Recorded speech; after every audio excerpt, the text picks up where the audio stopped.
Cash's mom and dad, Jennifer and Willie, are both here. Thank you so much Thank you. for joining us.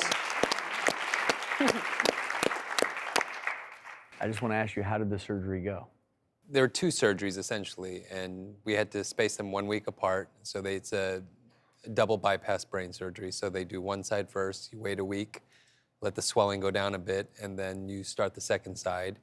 And the first side went as well as it could go. I mean, his head grew to this kind of like a big grapefruit, and it's just big and drooping on one side.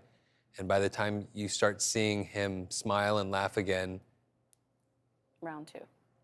yeah. Yeah.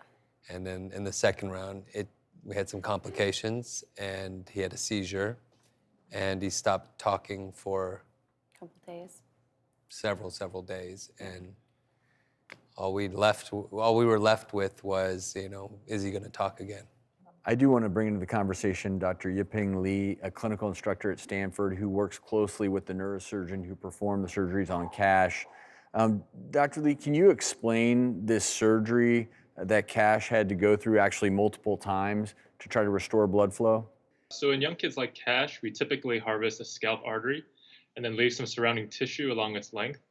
And essentially, we open up the skull and lay the artery on the tissue on top of the brain surface. The brain then leaches onto the scalp artery and surrounding tissue so blood can go from one side to the other.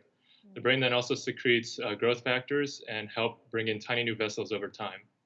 Kids produce a lot of molecules and proteins that promote these new arteries to form. But these connections take a period of a few months before they fully establish. In older kids or adults with Moyamoya, when the artery is big enough, we prefer to suture the artery directly to the vessel on the brain. That gives immediate blood flow because it's directly sutured, and that prevents strokes earlier because there's no wait time for those connections to form. And you believe that Moyamoya is underdiagnosed. Would that be fair to say? It's definitely underdiagnosed. Moyamoya is not a focus in medical school training, and some physicians don't even understand what it is. At our institution at Stanford, we get a lot of patients with misdiagnoses like Cash, and so we recognized right away what it was. After surgery, patients live normal lives, and a lot of them don't have any future strokes.